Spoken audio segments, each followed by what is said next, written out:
ወመንፈስ ቅዱስ አሐዱ አምላክ።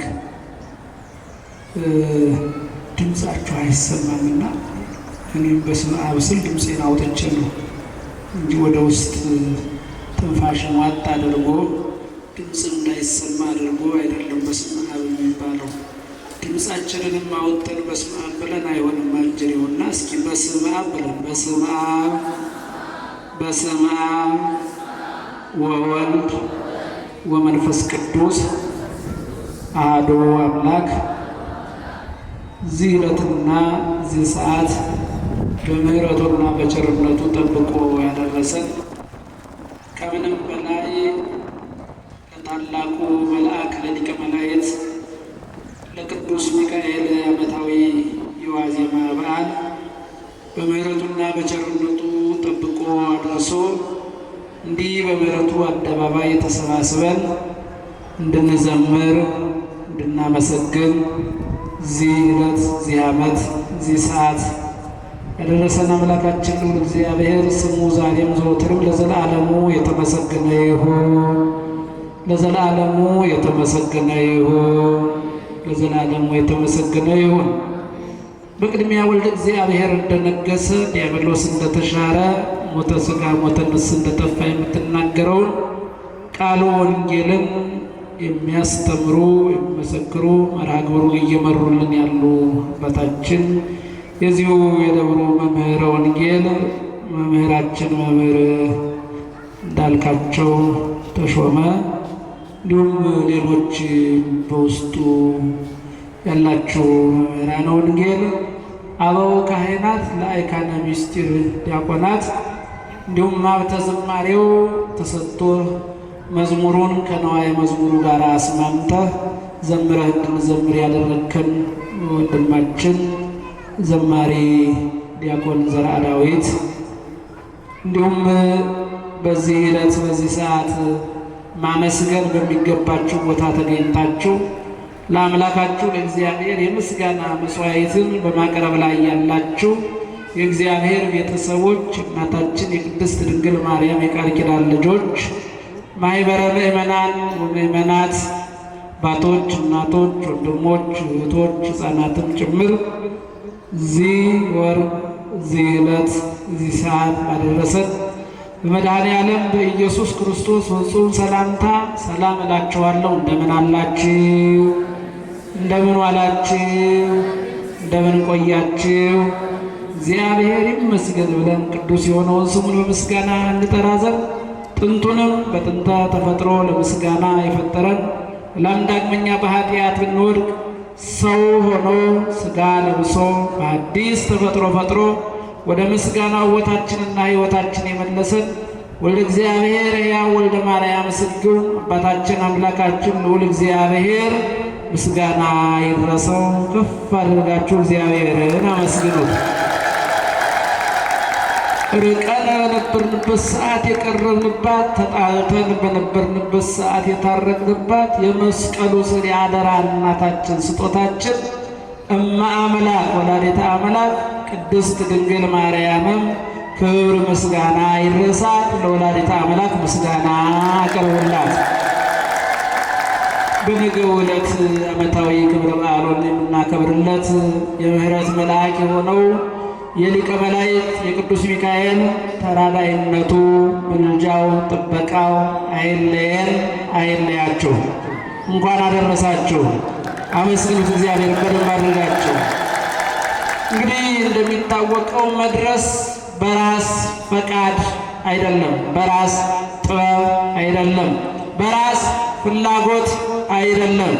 መድረሳችን ከማን ቸርነት የተነሳ ነው? ምእመናን ከማን ቸርነት የተነሳ ነው? ስለ ቸርነቱ እስኪ አመስግኑ። ከእግዚአብሔር ቸርነት የተነሳ ነው። እዚህ ዕለት መድረስ ተመኝተው ያልደረሱ ብዙዎች አሉ። እኛን ደግሞ እግዚአብሔር ከቸርነቱ የተነሳ አድርሶናል።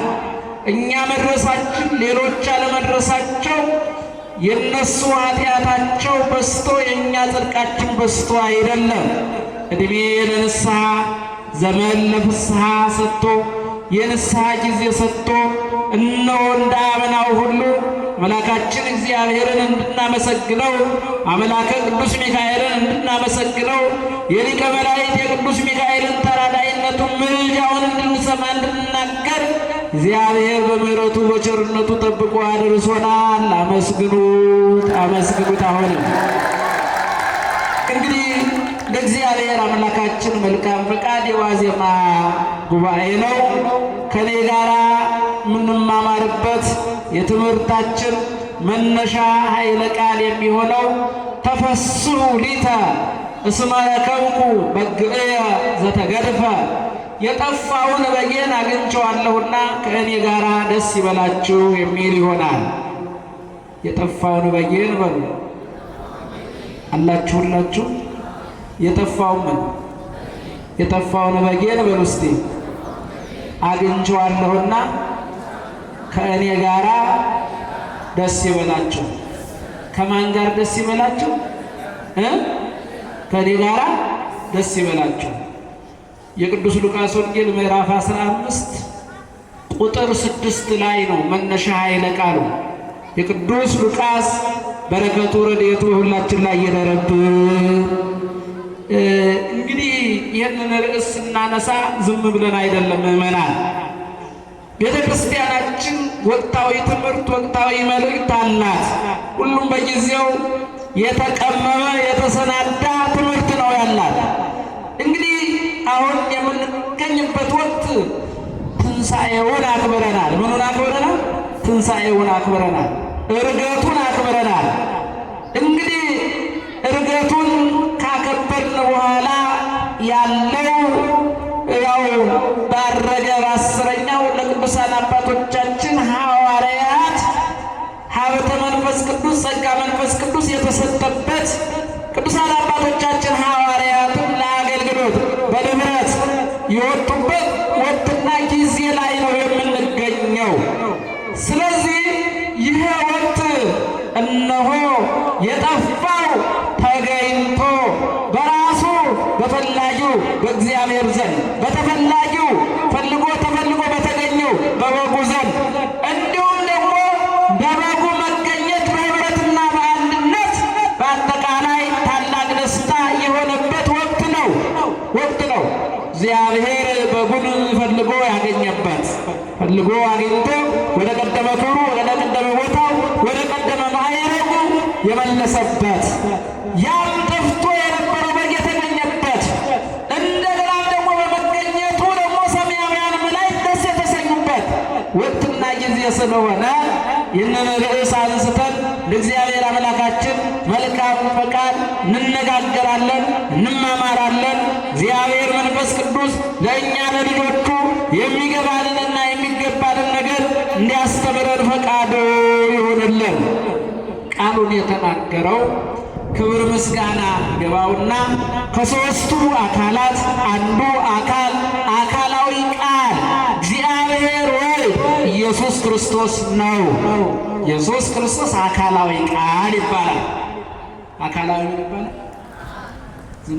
ዝም ብዬ እኔ ብቻ እንዳልጮህባችሁ እናንተም ትክክለኛ ወደ እናንተ የደረሰው ትምህርት መልእክት ከሰማችሁ ካዳመጣችሁ ወደ እኔ እንድትመልሱ በዚህ መልኩ ነው ትምህርታችንን ማድረግ ያለብን እና አካላዊ ቃል ማን አልኳችሁ?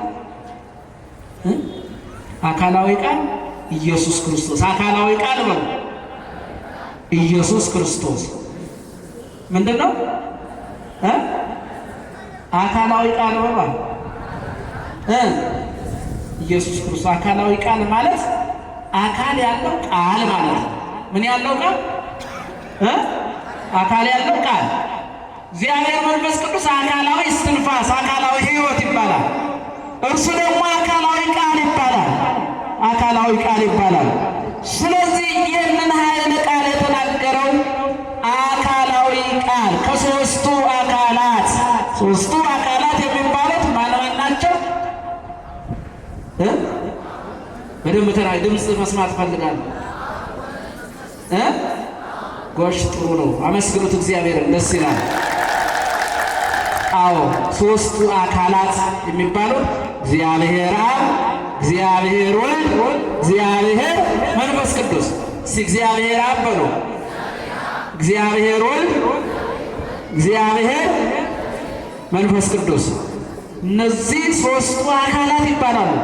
ከሦስቱ አካላት ሰው የሆነው በተዋህዶ የተገለጠው የተወለደው በግብር ስሙ ተወላዲ የተባለው በግብር ስሙ አካላዊ ቃል ተወላዲ ይባላል። በግብር ስሙ አካላዊ ስሙ የአካል ስሙ እግዚአብሔር ወልድ ነው። አካላዊ ስሙ የግብር ስሙ ተወላዲ ይባላል። የከውን ስሙ ቃል ይባላል። ትንሽ መነሻው ላይ በደንብ አድርጎ መያዝ መልካም ነው። አልፎ ትምህርተ ሥላሴ እንደው ደጋግመን ካልሰማነው በጆሯችን ካልገባ ካልተነገረ ካልተደመጠ አይሰፋም፣ አይገባም። ስለዚህ በዚህ መሰረት በደንብ አድርገን ባገኘነው አጋጣሚ መስማት፣ ማዳመጥ፣ መጠየቅ፣ መጻሕፍትን ማየት፣ ማንበብ፣ መምህራንን መጠየቅ ያስፈልጋል። ስለዚህ የጠፋውን በጌን አግኝቼዋለሁና ከእኔ ጋር ደስ ይበላችሁ ያለው ከሦስቱ አካላት አካላዊ ቃል እግዚአብሔር ወልድ ኢየሱስ ክርስቶስ ነው። ምክንያቱም በጉን ፍለጋ የተላከው የመጣው በሥጋ የተገለጠው ሰው የሆነው በየጥቂቱ ያደገው እርሱ ነውና እኛን ፍለጋ ሰው የሆነው እኛን ፍለጋ በየጥቂቱ ያደገው እኛንም ፍለጋ ከቅድስት ድንግል ማርያም በፍጹም ተዋህዶ በሥጋ የተገለጠው በምድር ላይ የተመላለሰው በምድር ላይ ተመላልሶ እነሆ ቅዱስ ወንጌልን ያስተማረ የሥጋን በሽተኞች በተአምራቱ የነፍስ በሽተኞች በትምህርቱ የፈወሰ ለፍጹም ፈውስ ለፍጹም ድኅነት በቀራንዮ አደባባይ ላይ በመስቀል ላይ ተሰቅሎ ቆስሎ ቁስላችንን የፈወሰልን እርሱ መድኃኔዓለም ምስጋና ይድረሰው። አመስግኑት ምእመናን። በጉን ፍለጋ የመጣው ጌታ ነው። እንግዲህ የጠፋውን በጌን አግኝቼዋለሁና ከማን ጋር ደስ ይበላችኋል? ከማን ጋር? ከእኔ ጋር ደስ ይበላችሁ። ቃሉ የእርሱ ቃል የጻፈልን ቅዱስ ሉቃስ ነው። ምዕራፍ 15 ቁጥር 6 ይህን ያህል ቃልን የተናገረበት ምክንያት ምንድን ነው? ይህን ትምህርት ሲያስተምር ምንድን ነው ትምህርቱ? ምን አይነት ትምህርት ነው? ይህን የተናገረው ለማን ነው? በምን አይነት ሁኔታ ነው ስንል የተወደዳችሁ እግዚአብሔር ቤተሰቦች እርሱ በሚያስተምርበት ሰዓት ኃጢአት ያቆሰላቸው፣ ኃጢአት ያስመረራቸው፣ የጎመዘዛቸው እነሆ በወቅቱ ሲያስተምር አስቀድሞ ዳዊት በመዝሙሩ ላይ ጥዑም ለጉርኤ ነቢብከ ማሮሶ ከርት እመኒላ ሁየ አቤቱ አምላኬ ሆይ ቃልህ ለጉሮሮዬ ጣፋጭ ነው አለ። እስቲ ቃሉ ከጣፈጣችሁ ቃልህ ለጉሮሮዬ በሉት። ጣፋጭ ነው። በትክክለኛ የነፍሳችን ጆሮ የምትሰማ ልባችንን ሰብስበን የምንሰማ ከሆነ ማር የሚያጣፍጠውን ስኳር የሚያጣፍጠውን ወይም ማርና ስኳር የሚሰጡትን ጣዕም ከእግዚአብሔር ቃል ጋር ብናወዳድረው የተወደዳቸው እግዚአብሔር አይወዳደርም፣ አይነጻጸርም። ከማር ጣፋጭነት በላይ ከስኳር ጣፋጭነት በላይ የእግዚአብሔር ቃል ይጣፍጣል። ነፍሳችን በትክክለኛ ካሰማች ካዳመጠች ያ የማር ወለላው ጣፋጭነት ለጊዜያዊ ነው፣ ምላስ ላይ ነው። የእግዚአብሔር ቃል ግን የሚያጣፍጠው ነፍሳችንን ነው። ኃጢአት ያመረረው እንዲህ ኃጢአት ያለ ምሬት ክፉ ምሬት የለም። ከኃጢአት ምሬት መድኃኔዓለም በምሕረቱና በቸርነቱ ይጠብቃችሁ ክርስቲያኖች። ኃጢአት ከጎመዘዘ ካስመረረ ለሥጋዊ ሞት ለነፍስም ሞት ይዳርጋል፣ ያሳብዳል፣ ያስመርራል፣ ዓለምን ያስጠላል። የተወደዳችሁ ኃጢአት ከመረረ ተስፋ ያስቆርጣል፣ ያቅበዘብዛል፣ ያስተክዛል፣ ከባድ። ስለዚህ ኃጢአት ያስመረራቸው ሰዎች መድኃኔዓለም ኢየሱስ ክርስቶስ ሲያስተምር እንዲህ እንደናንተ አሁን በምሕረቱ አደባባይ ዙሪያው በእግራቱ ሁሉ ስር እንደተሰበሰባችሁ ኢየሱስ ክርስቶስ በሚያስተምርበት ቃሉን በሚናገርበት በወንጌሉ ስር ቁጭ ብለው የኢየሱስ ክርስቶስን ቃል ይሰሙ ነበር ነው የሚለው። ቃሉ ምን ስለሆነ? ጣፋጭ ስለሆነ። ምን ስለሆነ ምዕመናን? ጣፋጭ አይደለም? ኧረ ጣፋጭ ነው። አመስግኑ። ስለ ቃሉ ጣፋጭ ነው። ጣፋጭ ነው የእግዚአብሔር ቃል። እውነቴን ነው የምላችሁ። በደንብ አድርጋችሁ አጣጥሙት፣ ቀያሱት፣ ኑሩበት፣ ነፍሳችሁ ትስማው። እንደ እግዚአብሔር ቃል ያለ ጣፋጭ ነገር የለም በምንም መልኩ። ስለዚህ ቀራጮችና ኃጢአተኞች የሚባሉ ፈሪሳውያን በወጡ በገቡ ቁጥር በጎዳና ላይ ሲያገኟቸው የሚገላምጧቸው፣ የጸሎት ስፍራ የማይሰጧቸው፣ የእምነት ቦታ የማይሰጧቸው፣ ትኩረት የማይሰጧቸው፣ እነሱ በረገጡበት መንገድ ሊረግጡ የማይፈልጓቸው፣ ሊያስቆሟቸው የሚገላምጧቸው የፈሪሳውያን ግልምጫ እንደ እሳት ሲያንገበግባቸው ለረጅም ዘመናት የኖሩ ቀራጮች እርሱ ኃጢአተኞችን ሊጠራ እንጂ ሊያርቅ ሊያቀርብ እንጂ ሊያርቅ ያልመጣው ጌታ ኃጢአታቸውን በቃሉ አማካኝነት ከላያቸው ላይ ሊያርቅ የኃጢአታቸው እሾህ በወንጌሉ በቃሉ አማካኝነት ሊያቃጥልላቸው ሊደመስስላቸው ወደ ቃሉ አቀረባቸው። ወደ ቃሉ ያቀረበን መድኃኔዓለም ምስጋና ይድረሰው። ምዕመናን ወደ ቃሉ መታደል ነው። ወደ ቃሉ አቀረባቸው። ቁጭ ብለው ስብስብ ብለው ይሰሙ ነበር፣ ያዳምጡ ነበር። ቃሉ ገዝቷቸው ዙሪያው ተሰባስበው በዚህን ሰዓት ይሐወዙ ይላል። ፈሪሳውያን ይህ ጉዳይ ደስ አላሰኛቸው። ተናደሩ፣ ተበሳጩ፣ ምቀኝነት ሞላባቸው፣ አጉረመረሙ፣ በቅናት ተቃጠሉ። አቤት እንዲህ በምሕረቱ አደባባይ ተገኝቶ ዘማሪያኑ ሲዘምሩ፣ ማሕሌታውያኑ ማሕሌቱን ሲቆሙ፣ ቀዳሴያኑ ሲቀድሱ፣ የሚሰብኩ ሲሰብኩ፣ የሚዘምሩ ሲዘምሩ፣ እናንተም ደግሞ ከዚህ የምስጋና ህብረት ተሳታፊዎች ሆናችሁ ስትዘምሩ ስታመሰግኑ ለአምላካችሁ ለእግዚአብሔር ሰውነቶቻችሁ ከራስ ፀጉራችሁ አንስቶ እስከ እግር ጥፍራችሁ ድረስ መላ አካላችሁ ለአምልኮቱ ለምስጋናው ለዝማሬው ሲገዛ ምንኛ ዲያብሎስ ሲቃጠል፣ ምንኛ ሰይጣናት አጋንንት ይቃጠሉ፣ ምንኛ የሰማይ መላእክት ደስ ይላቸው። እግዚአብሔር የተመሰገነ ይሁን። ምዕመናን መላእክት ደስ ይላቸዋል። እግዚአብሔር ደስ ይለዋል። አይዟችሁ፣ አመስግኑ። እግዚአብሔር ደስ ይለዋል። በምስጋና የሚከፋ የለም። ስለዚህ ይሐወዙ ፈሪሳውያን ደስ አላላቸው። እነማስ ደስ አላላቸው? ቀራጮች በመቅረባቸው ምክንያት ኃጢአተኛ ሰው ኃጢአቱን አሸንፎ፣ ክፉ ሰው ክፋቱን አሸንፎ፣ በደለኛ ሰው በደሉን አሸንፎ ድል ነስቶ እግዚአብሔር የለሽነቱን አሸንፎ ድል ነስቶ ስንፍናውን አሸንፎ ወደ ምሕረቱ አደባባይ በርቶ ቀርቦ ለወንጌሉ ሲገዛ ቃሉን ሲሰማ በምሕረቱ አደባባይ ሲገኝ እግዚአብሔር ደስ ይለዋል። ዲያብሎስ ደስ አይለው፣ አጋንንት ደስ አይላቸው፣ ሰይጣናት ደስ አይላቸው፣ እግዚአብሔር የለሾች ደስ አይላቸው፣ መናፍቃን ደስ አይላቸው፣ ከሃዲያን ደስ አይላቸው። ተወደዳቸው እግዚአብሔር ቤተሰብ፣ እግዚአብሔር ግን ደስ ይለዋል። ስለዚህ ዙሪያውን ቁጭ ብለው ከእግሩ ስር ሲማሩ ፈሪሳውያን ደስ አላላቸው።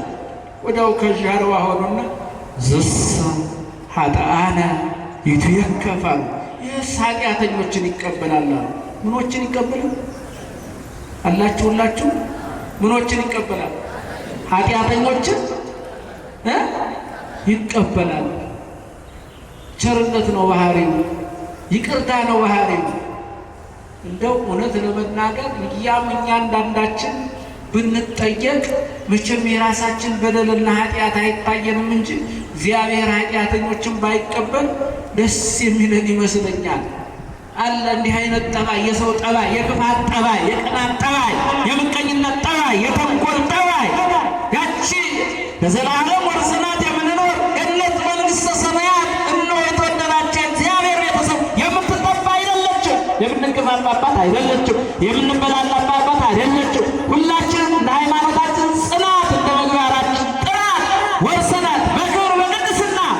የምንኖርባት የዘላለም ቤታችን ናት። ስለዚህ ኃጢአተኞችን ይቀበላል፣ ከኃጢአተኞች ጋር ይውላል፣ ይበላል አሉና ፈሪሳውያን አጉረመረሙ ነው የሚለው። ለእነሱ የምቀኝነት፣ የማጉረምረም፣ የቅናት፣ ደስ ያለመሰኘት እነሆ ምላሽ ይሆን ዘንድ ከሦስቱ አካላት አንዱ አካል አካላዊ ቃል እግዚአብሔር ወልድ ኢየሱስ ክርስቶስ ምሳሌ መስሎ የሰጠው ትምህርት ነው። አሁን የነገርኳቸው ትምህርት የጠፋውን በየን አግኝቼዋለሁና ከማንገድ ደስ ይበላችሁ ከኔ ጋር ደስ ይበላችሁ የሚለው እንዲህ አለ። አጉረመረሙት ለፈሪሳውያን፣ ምቀኞች ለሆኑት ለፈሪሳውያን፣ በቀራጮች መቅረብ ደስ ያልተሰኙ ፈሪሳውያን፣ በኃጥአን መቅረብ ደስ ያልተሰኙትን ፈሪሳውያን ሶስት እዚህ ወንጌሉ ላይ ሶስት አይነት ምሳሌዎችን መስሎ ነው ያስተማረው። እንደ ጊዜያችን ሁኔታ እናየዋለን። ባሉ ምሳሌ ሶስቱን ልንመለከተው እንችላለን። እግዚአብሔር መንፈስ ቅዱስ አሁንም ምስጢሩን አብዝቶ ለሁላችንም እንዲገልጥልን ፈቃዱ ይሆንልን። የመጀመሪያው ምሳሌ ጠፍቶ ስለተገኘው በግ ነው። ምን አልኳችሁ? ጠፍቶ ስለተገኘው በግ ነው። እዚህ ምዕራፍ ላይ መጥፋት፣ መገኘት፣ መደሰት የሚሉ መልእክቶችን እናገኛለን። ምን አልኳችሁ? ተናገሩ። መጥፋት ወር መገኘት፣ መደሰት። መጥፋት ወር መፈለግ፣ መገኘት፣ መደሰት። ይህን ምዕራፍ ተረጋግጣችሁ ስታነቡ እነዚህን በተራ እናገኘዋለን። በመጀመሪያ ደረጃ በጉ እንደጠፋ የሚተር ታሪክ ነው። አንድ ሰው አንድ ባለሀብት እነሆ 100 በጎች ነበሩት ነው የሚለው። ስንት በጎች ነበሩት? 100 በጎች ነበሩት። ከ100ዎቹ በጎች መካከል አንደኛው በግ ከተቀመጠበት ቦታ ምቹ ከሆነው ስፍራ፣ ለሕይወቱ አደጋ ከሌለበት ስፍራ ድንገት ተነስቶ ጠፋ። ከዚያ በኋላ ያ በጉ የጠፋበት ሰው 99ን እዚያ በተራራ ላይ ትቶ አንዱን በግ ፍለጋ ሄደ። ወጣ ወረደ፣ በተራራው በወንዙ በሜዳው ፈለገው። በጉን እስኪያገኘው ድረስ ፈለገው ነው የሚለው። ደከመ ይላል፣ ወጣ ይላል፣ ወረደ ይላል። ከብዙ ውጣ ውረድ በኋላ ያንን የጠፋውን በጉን አገኘው። ባገኘው ጊዜ እነሆ ዝቅ ብሎ በትከሻው ተሸከመው ይላል። በጉን ፈልጎ አግኝቶ በትከሻው ለተሸከመው ለዚህ መልካም እረኛ ምስጋና ይገባው። ምእመናን ካልተመቀኘን በእውነት ክፋት ካልያዘን በደንብ አድርገን እናመስግን። በእውነት አገኘው። መፈለጉ ብቻ አይደለም የሚደንቀው፣ ማግኘቱ ብቻ አይደለም የሚደንቀው። ፈልጎ ባገኘው ጊዜ ምን አደረገ? ዝቅ አለና ብድግ አድርጎ ምኑ ላይ ተሸከመው? በትከሻው ላይ ተሸከመው። ያው እንግዲህ ከተሜዎች ነን፣ ገበሬው ያመጣውን በግ ነው የምንጠቀመው እንጂ እንደ ግብርናው ገቡ ስለ በግ ብንጠየቅ የእያንዳንዳችን መልስ ምን ሊሆን እንደሚችል የተለያየ ነው የሚሆነው። በእውነት በመጀመሪያ ደረጃ 100 በጎች ያሉት ሰው ከ100ዎቹ በጎች መካከል አንድ በግ ቢጠፋበት ፍለጋ ይሄዳል አይሄድም የሚለው የምንጠያየቅ ጊዜ የሚፈጅ ይመስለኛል። ይሄዳል አላችሁ ይላችሁ ወይ ይሄዳል በሉ ወይ አይሄድም በሉ። 100 በጎች ያሉት ሰው ከ100ዎቹ በጎች መካከል አንድ ቢጠፋበት 99ኙን ትቶ አንድ በግ ፍለጋ ይሄዳል አይሄድም? አይሄድም። ምን ነካይ ብሎ ይሄ በግ ባይጠፋ እንደው እኔ ሞች አይደል ነበር ነው የሚለው። ይሄ በግ ጦሰኛ ነው እንኳን ጠፋ ነው የሚለው። ምን አደከመህ ብሎ ይበቃኛል ነው። እነዚህ እንዲህ ከተው ነው ላይ ቆጥረውም ይችላል፣ ላይ አስታውሰውም ይችላል። ይሄ ለበጉ ትኩረት ያለው መልካም እረኛ ከ99ኙ መካከል የጠፋውን በግ አወቀ፣ ቆጠረ፣ የለም።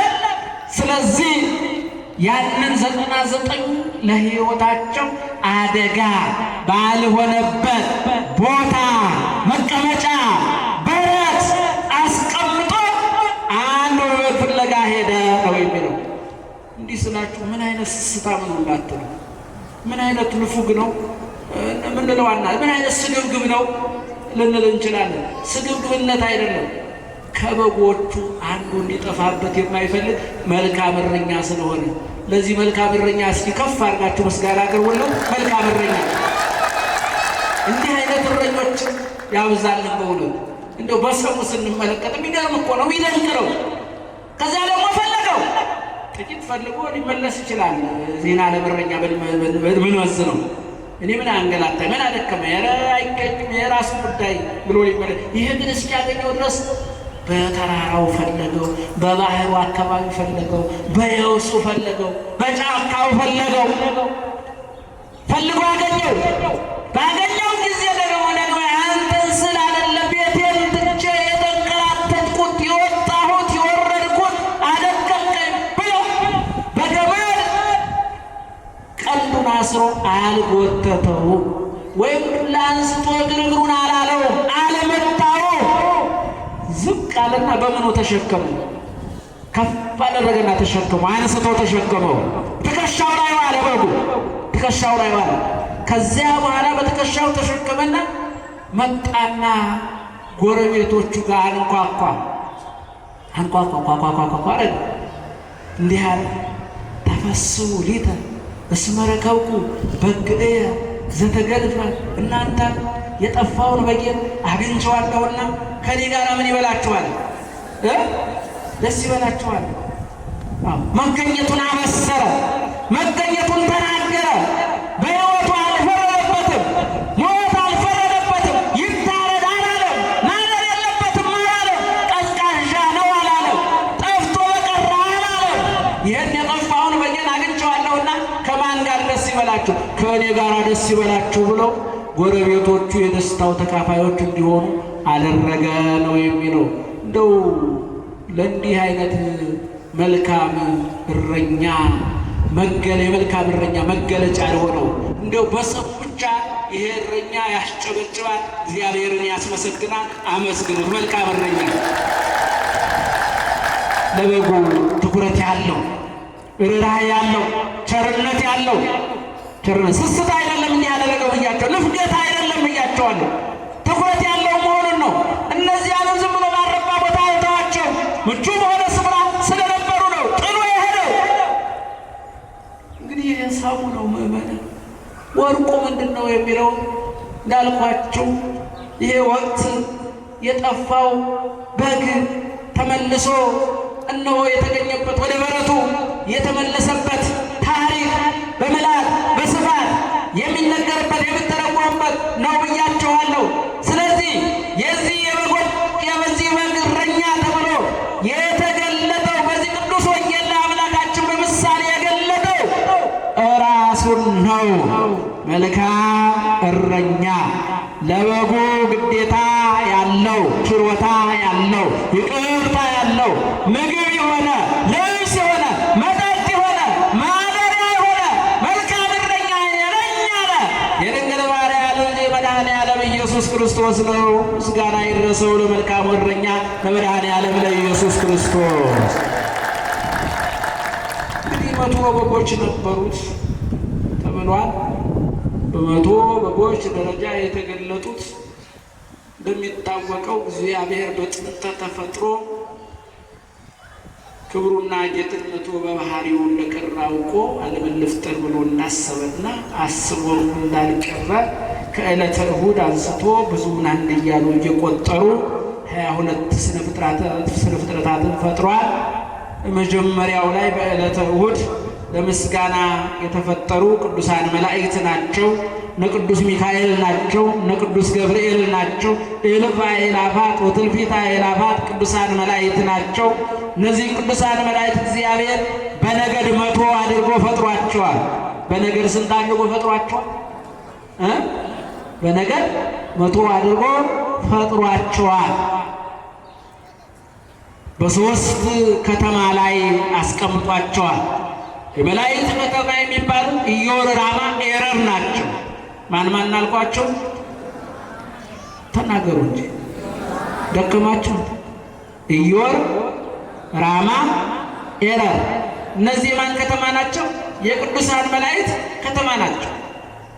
እንደሚታወቀው ሰባቱ ሰማያት አሉ። ሰባቱ ሰማያት መካከል ሶስቱ ሰማያት ኢዮር፣ ራማ፣ ኤረር የሚባሉ የማን ከተሞች ናቸው? የመላእክት ከተሞች፣ መኖሪያዎች፣ መሰባሰቢያዎች፣ ማመስገኛዎች ናቸው። ስለዚህ በነገድ መቶ አድርጎ የፈጠረው መላእክት ነው። ከመቶኛው ነገድ መካከል አሐዜ መንጦላዕት እግዚአብሔር የተባለው እነሆ ሳጥናኤል ነው። ሳጥናኤል እንደሚታወቀው እንግዲህ ወዲያው ለስህተት፣ ለክህደት፣ ለውድቀት ተዳረገ። ተመለስ ቢሉት አልመለስም አለ። አመስግን ቢሉት አላመሰግንም አለ። አመስግን ቢሉት ምን አለ? ምን አለ? አላመሰግንም፣ አልቀድስም፣ አልዘምርም፣ አላስቀድስም የሚል የዲያብሎስ ወገን ነው፣ የዲያብሎስ ሰራዊት ነው። ስለዚህ ተወደዳችሁ እግዚአብሔር ቤተሰቦች፣ እኛ የቅድስት ኦርቶዶክሳዊት ተዋሕዶ ቤተክርስቲያን ልጆች አስቀድሱ ስንባል የምናስቀድስ፣ ዘምሩ ስንባል የምንዘምር፣ እልል በሉ ስንባል እልል የምንል በየጊዜያቱና በየሰዓቱ ለአምላካችን ለእግዚአብሔር የምስጋና መስዋዕትን የምናቀርብ ከዲያብሎስ ወገንተኝነት ከሰራዊቱ ሰራዊትነት የጠበቀ የእግዚአብሔር ሰራዊት ያደረገ የራሱ ሰራዊት የራሱ መዘምራን የራሱ አመስጋኞች ያደረገን ቅዱስ አምላካችን እግዚአብሔር ምስጋና ይድረሰው። እስኪ አመስግኑት እግዚአብሔርን። ዘምር ሲሉት የማይዘምር፣ አመስግን ሲሉት የማያመሰግን፣ ቀድስ ሲሉት የማይቀድስ፣ አስቀድስ ሲሉት የማያስቀድስ ይሄ የዲያብሎስ ሰራዊት ነው። ትዕቢቱ ያደረበት፣ መንፈሱ ያደረበት፣ ክህደቱ ያደረበት፣ ጥርጥሩ ያደረበት ነው። የዲያብሎስ ሰራዊት ነው። እኛ ግን የማን ሰራዊት ነው? ኧረ ተናገሩ እንጂ እንዴ! አናውቀውም። የማን ሰራዊት ስለሆነ ነው እዚህ የተሰበሰብነው? እግዚአብሔር ሰራዊት ነን። እግዚአብሔርን የምናመሰግን ነን። ስለዚህ አለማመስገን፣ አለመዘመር፣ አለመቀደስ፣ አለማስቀደስ፣ በትዕቢት መቆም ይሄ የዲያብሎስ ጠባይ ነው። ስለዚህ የጠባዩ የትዕቢቱ ወደ ጥልቁ ነው ሊወረወር ያደረገው።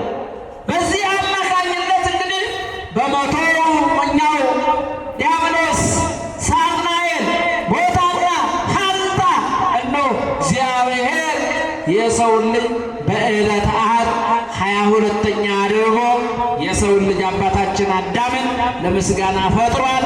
አሁንም ለምስጋና የፈጠረንን አምላክ ከፍ ባደርጋችሁ እጆቻችሁ ያመስግኑት፣ አንደበቶቻችሁ ያመስግኑት። በእውነት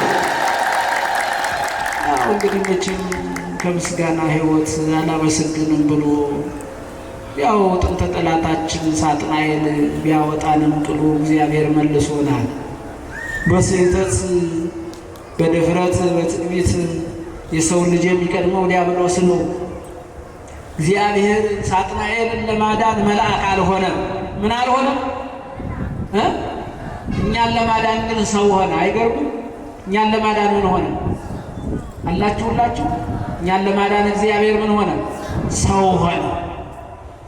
ለዚህ ነው ቅዱስ ጳውሎስ ለዕብራውያን ሰዎች በጻፈው መልእክቱ ምዕራፍ 2 ቁጥር 16 ላይ ኢነስኦ ለዘነስኦ እመላእክት አላ አልዓለ እምዘርአ አብርሃም፣ እሱ እግዚአብሔር የሚቀርበውን መላእክት እንደሚታወቀው ረቂቃን ናቸው፣ ኃያላን ናቸው፣ ኢመዋትያን ናቸው፣ የማይሞቱ ናቸው፣ የማይታመሙ ናቸው። ስለዚህ የማይታመመውን የማይሞተውን ረቂቅ የሆነውን ኃያል የሆነውን የመላእክትን ባህሪ አላደረገም። አላህ አላለም ዘርአ አብርሃም፣ ከአብርሃም ሥጋን ነሳ እንጂ የአብርሃምን ሥጋ የአብርሃምን ሥጋ ወለተ አብርሃም ወለተ ዳዊት የተባለችውን የቅድስት ድንግል ማርያምን ሥጋ በተዋህዶ ነስቶ ተገለጠ። ስለዚህ በእርሱ ቦታና ፋንታ ለምስጋና የተፈጠረው የሰው ልጅ ነው። አሁንም የሰው ከክብር በምክሩ ከክብር ከልጅነት እንዲወጣ እንዲወርቅ እንዲኮበልል አደረገው። ዝም ብሎ አይቶ እንደ ሳጥናኤልና እንደ ሰራዊቱ እንደ ተከታዮቹ አዳምን ከነ ልጆቹ እግዚአብሔር በመርገም በሞት በጥፋት በኃጢአት በውድቀት አልተውም። ልክ ፈልጎ አገኘው። ባገኘው ጊዜ ምን አለ? በትከሻው ምን አደረገው ነው የሚለው? ተሸከመው። ዝቅ አለ የሰው ልጅ ለማዳን፣ ዝቅ አለ የሰው ልጅ ከፍ ለማድረግ።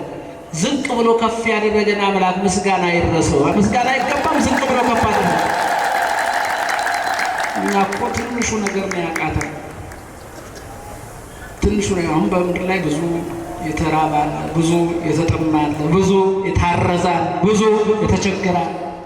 ካለን ከፍለን ማብላት አቅቶ ስንቱ ተርቦ ያድራል፣ ስንቱ ተጠምቶ ያድራል፣ ስንቱ ታርዞ ተበርዶ ያድራል፣ ስንቱ በመንገድ ላይ ያድራል። እርሱ ግን አባታችን መልካሙ እረኛ አዳምን ሲያድነው ፈልጎ ሲያገኘው ዝቅ ብሎ ነው የፈለገው። ዝቅ ብሎ ነው ከፍ ያደረገው። እርገቱን አክብረን የለም።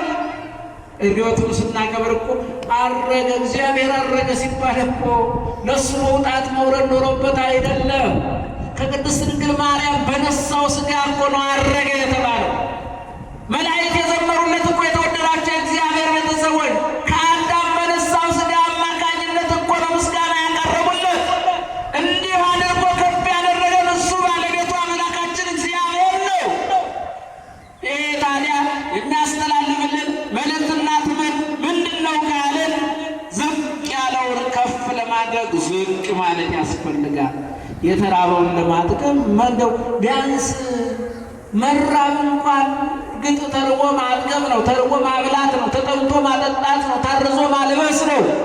ያ እንኳን ባይሆንልን ጥሩ ካለን ከብለን የተራበውን ማብላት፣ የተጠማውን ማጠጣት፣ የታረዘውን ማልበስ፣ ማደሪያ መጠጊያ ያጣውን ማደሪያ እንዲያገኝ ማድረግ፣ ያዘነውን የተወደዳችሁ የእግዚአብሔር ቤት ሐዘኑን ሐዘን አድርጎ ደስ እንዲሰኝ ማድረግ፣ ይሄ ከእኛ ይጠበቃል። ዳግማዊው አዳም ኢየሱስ ክርስቶስ ያሳየንና ያስተማረን ያስረዳን ትምህርት ይሄንን ነው።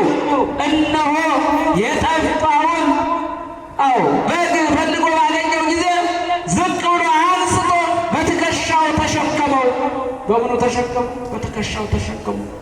ከዚያ በኋላ እነሆ ወደ በረቱ ይዞ ተመለሰና እንዲህ አለ፣ የጠፋውን በጌን አግኝቼዋለሁና ከኔ ጋር ደስ ይበላችኋል።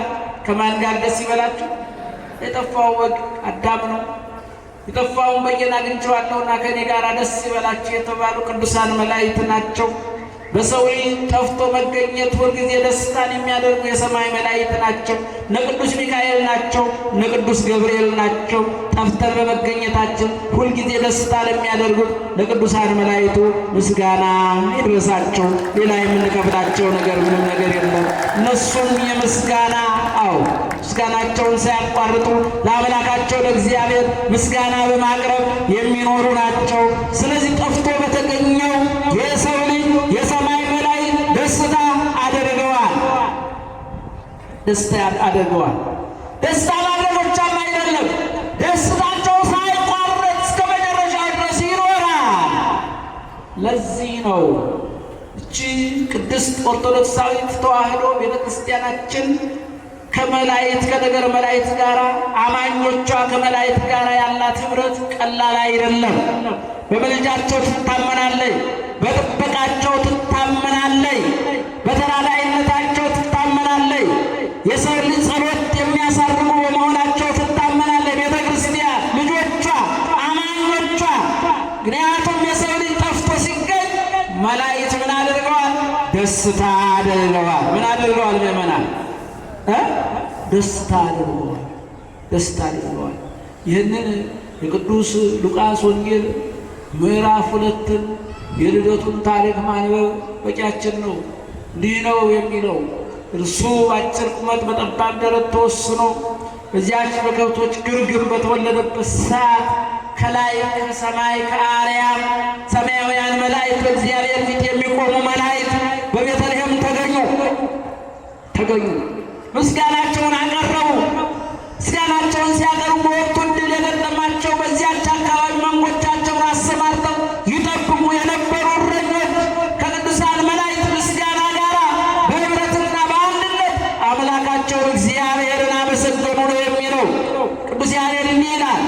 ዮም አሐደ መርኤተ ኮን መላእክት ወሰብ ከመ ይሰብሕዎ ለክርስቶስ ንጉሥ በቃለ አሚን በእምነት ቃል ሰማያዊ ንጉሣቸው አምላካቸው ኢየሱስ ክርስቶስን ያመሰግኑ ዘንድ ቅዱሳን መላእክት ከሰው ልጆች ጋር በምስጋና አንድ መንጋ ሆኖ ነው የሚለው።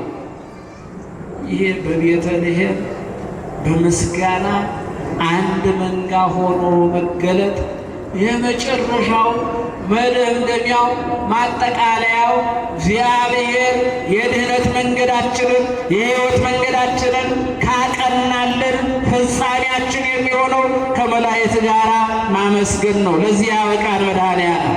ከማን ጋር እያመሰገኑ መኖር ነው አላችሁ? ሁላችሁ ከማን ጋር እያመሰገኑ መኖር? የሰው ልጅ ሕይወቱ ይላሉ የመጨረሻው መደምደሚያው ሀዩ ከመ መላእክት ይላል። እንደ መላእክት መኖር። እንደማን መኖር? እንደማን መኖር? እንደ መላእክት ነው። እንደ መላእክት መኖር ማለት ምንድን ነው? እንደ መላእክት እያመሰገኑ እግዚአብሔር ምን ማለት መኖር። የሠራዊት ጌታ እግዚአብሔር ሳያቋርጡ እያመሰገኑ በምስጋና መኖር ነው። ስለዚህ ይህንን ምሳሌ ትምህርት ሲያጠቃልለው ምን አለ?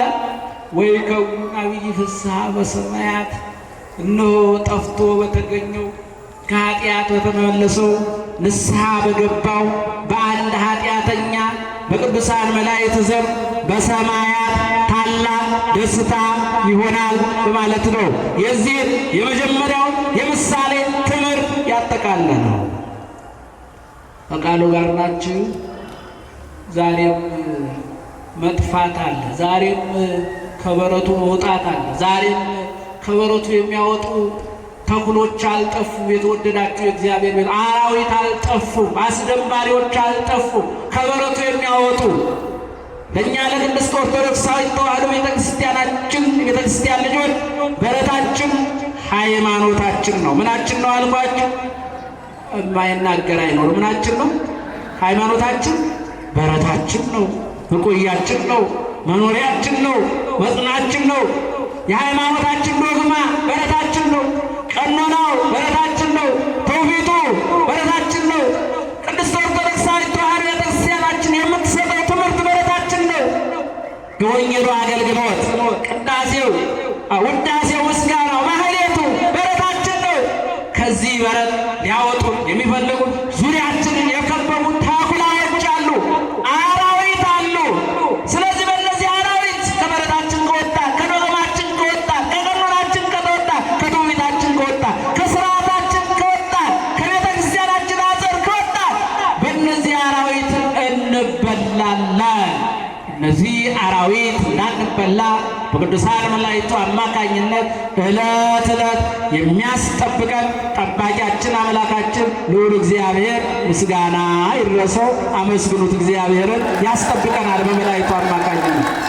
እግዚአብሔር ጥበቃው ስላልተለየ የእግዚአብሔር ሰራዊት ቅዱሳን መላእክት ጥበቃ ስላልተለየን ነው እንጂ እንደ አራዊቱ ብዛት ክፋት ናደን። ይሄ ሁሉ ሕዝብ በዚህ የምሕረቱ አደባባይ የመላእክት ደስታ በሚደረግባት በዚች ቤተ ክርስቲያን አደባባይ የወንጌሉ ማማ በሆነችው የመስቀሉ ከተማ በሆነችው የቅዱሳኑ መናኸሪያ በሆነችው የጻድቃኑ ገዳም በሆነችው በዚች አውደ ምሕረት ላይ ማንም አይገኝም ነበር እንደ ተኩላው ብዛት። በተለይም እኛ የጸናች የቀናች የኢትዮጵያ ኦርቶዶክስ ተዋሕዶ ቤተ ክርስቲያን ልጆች እድለኞች። ሌላው ዓለም እጁን ሰጥቷል፣ ተማርኳል። የእኛ ምርኮኝነታችን ለእግዚአብሔር ነው። ለማን ነው ምርኮኝነታችን? በፍቅሩ የማረከን ማን ነው? እስቲ በፍቅሩ የማረከን እግዚአብሔር ነው በሉ ሁላችሁ። በፍቅሩ የማረከን ማን ነው? አመስግኑት። እግዚአብሔር ነው በፍቅሩ የማረከን። የዲያብሎስ ምርኮኞች አይደለንም። ከዲያብሎስ ምርኮኝነት አውጥቶናል፣ አሻግሮናል።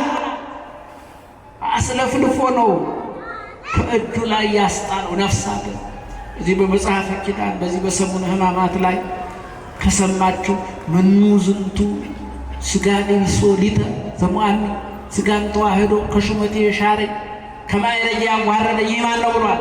መኑ ዝንቱ ዘእምዚአየ ይፄው እነሆ ነፍሳትን በእኔ እጅ የነበሩትን በእኔ ባርነት ስር የነበሩት ለእኔ የተማረኩትን ለእኔ የፈረሙትን እየቀማ እየማረከ የሚወስድብኝ የሚያሻግርብኝ የሚያስጥለኝ የሚወስድብኝ ይህ ማን ነው እያለ ነው የለፈለፈው። ከዚያን ጊዜ ጀምሮ ሀብተ ወልድና ስመ ክርስትና ያላቸው ሥጋው የተቆረሰላቸው ደሙ የፈሰሰላቸው በማይገቡ የተጠመቁ ቅዱስ ሥጋውን ክቡር ደሙ የተቀበሉ የሚበሉ የሚጠጡ ክርስቲያኖች የመድኃኔዓለም ምርኮኞች ናቸው። የዲያብሎስ ምርኮኞች አይደለንም። እኛ የማን ምርኮኞች ነን? የመድኃኔዓለም ምርኮኞች ነን። ልባችን ለእግዚአብሔር ብለን አስማርከናል፣ ሰጥተናል። ስለዚህ እነሆ ከበረታችን በረከት ከምናገኝበት በመስቀሉ ተባርከን ከምንኖርበት እንዲህ አይነት ዓመታዊ ክብረ በዓል በምናደርግበት በምንዘምርበት ከዚህ በረት ተኩላዎች አውጥተው እንዳይጫወቱብን እንዳይበታትሩን ከዶግማችን እንዳያወጡ ከቀኖናችን እንዳያወጡ ከትውፊታችን እንዳያወጡን በርትቶ መጸለይ በርትቶ ተግቶ መለመን ያስፈልጋል።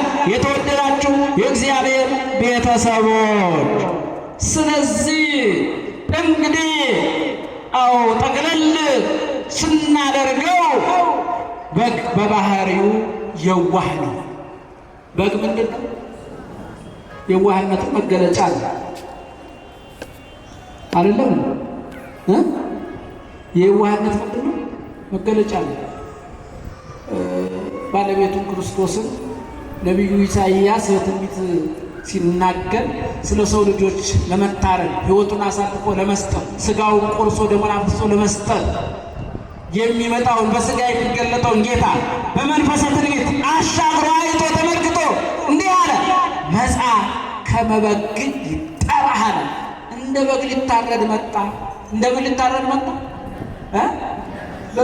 ጸጉሩን ሲሸልቱት የለም ከቀን ሐሩር ከሌሊት ቁር የምድንበት ነው እንደማይከራከር አንገቱ ላይ ቢላዋ ሲያር ምን ልታደርጉልኝ ብሎ እንደማይከራከር አንገቱን ለቢላዋ ለስለት እንደሚሰጥ ይታረድ ዘንድ መጣ ነው የሚለው። ስለዚህ በግን የዋህነት መገለጫ አድርጎ ይገልጠዋል። ዛሬም የዋሃን ክርስቲያኖች አሉ። የተነገረው ሁሉ እውነት የሚመስላቸው፣ መራራው ጣፋጭ የሚመስላቸው፣ ክህደቱ ሃይማኖት የሚመስላቸው በየቦታው የሚናገሩ ሁሉ እውነት እየመሰላቸው በየዋህነት ከዚህ ቅዱስ ኦርቶዶክሳዊ ተዋሕዶ ቤተክርስቲያን የሚወጡ አሉ።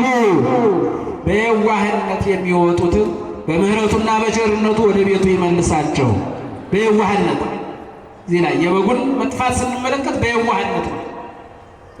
በየዋህነት ለሚጠፉት እግዚአብሔር በቅድስት ቤተ ክርስቲያን በወንጌሉ አማካኝነት በመስቀሉ አማካኝነት ይፈልጋል። እግዚአብሔር እስኪያገኝ ድረስ በየዋህነት የጠፉትን እንፈልጋቸው። ፈልጎ የማግኘት የእያንዳንዳችን ድርሻ አለ። እናንጣቸው፣ እውነቱን እንንገራቸው። እግዚአብሔር በየዋህነት ተፈልገው ለተገኙት ቦታ አለው፣ በረታ አለው፣ ይቅርታ አለው፣ ጸጋ አለው። የለም መግባት የለባቸውም አይልም። ሁሉንም እግዚአብሔር ወደ ቤቱ ለተመለሱ ስፍራ እንዲህ ይላል በወንጌሉ ለዘመጻ ሀቤ እይሰድዶ ወእያወጽኦ አፍአ፣ ወደ እኔ የመጣውን ወደ ውጭ አላወጣውም ነው የሚለው። ቀበለዋለሁ ነው የሚለው። በፍቅር ይቀበለዋል። ተወደዳችሁ የእግዚአብሔር ቤተሰቦች፣ ይህ በግ በየዋህነት እንደጠፋ ሁሉ ከቅድስት ኦርቶዶክሳዊት ተዋሕዶ በዕለታቸው ወደ ምሕረቱ ይህን የመሰለ ዝማሬ፣ ይህን የመሰለ ወንጌል፣ ይህን የመሰለ ቃል ከሚነገርባት የመላእክት ጥበቃ መውጣት መውረድ ከማይለይባት ከዚህ ቤተ ክርስቲያን በየዋህነት ኮብልለው የወጡና የሚወጡ አሉ። እግዚአብሔር አምላካችን ማስተዋሉንና ጥበቡን አድሎ ወደ ቀደመ በረታቸው ይመልስልን። በተረፈ ጠፍተን ለምንመለሰው መላእክት ታላቅ ደስታ ያደርጋሉ። እንግዲህ እርሱ በሌላው ወንጌል ላይ በዚህ በቅዱስ ማቴዎስ ወንጌል ምዕራፍ 18 ቁጥር 10 ላይ የተናገረው ይህን ነው። ኡቁ ኢታስተሐቅርዎሙ ለአሐዱ እምእሉ ንዑሳን እስመ መላእክቲሆሙ ወትረ ይሬእዩ ገጾ ለአቡየ ዘበሰማያት። ከእነዚህ አንዱም ታናሽ ነው ብላችሁ እንዳትንቁ እንዳታቃልሉ አውቁ። መላእክቶቻቸው ዘወትር የአባቴን ፊት ያያሉ ነው ያለው። የማንን ፊት ያያሉ? የአባቴን ፊት ያያሉ የሚለው። ስለዚህ ለእያንዳንዳችን በእግዚአብሔር ፊት የሚቆም የሚማልድ ዕድሜ ለንስሐ የሚያሰጥ መልአክ አለን፣ ጠባቂ አለን። አባታችን እግዚአብሔር በጥንተ ተፈጥሮ ቢሆን በአዲስ ተፈጥሮ የፈጠረን እግዚአብሔር አምላካችን ያለ ጠባቂና ያለ እረኛ አልተወንም። ምን አላለንም? አልተወንም። ስለዚህ የተወደዳችሁ የእግዚአብሔር ቤተሰቦች እረኛው የጠፋውን በጌን አግኝቼዋለሁና ከኔ ጋር ደስ ይበላችሁ ብሎ የደስታ ህብረት ያደረገው ከመላእክት ጋር ነው፣ ከነ ሚካኤል ጋር ነው፣ ከነ ገብርኤል ጋር ነው። ነገም የምናከብረው የሰው ልጅ ጠፍቶ በመገኘቱ ወደ ቀደመ ክብሩና ልጅነቱ በመመለሱ ደስ ያለው የሊቀ መላእክት የቅዱስ ሚካኤልን በዓል ነው። እንኳን አደረሰን፣ እንኳን አደረሳችሁ። ጠፍተን በመገኘታችን ደስ ስላለው ለዚህ የምሕረት መልአክ ለቅዱስ ሚካኤል ምስጋና አቅርቡለት። የመከረን ያስተማረን ልዑል አምላካችን እግዚአብሔር ምስጋና ይድረሰው። ወስብሐት ለእግዚአብሔር አሜን።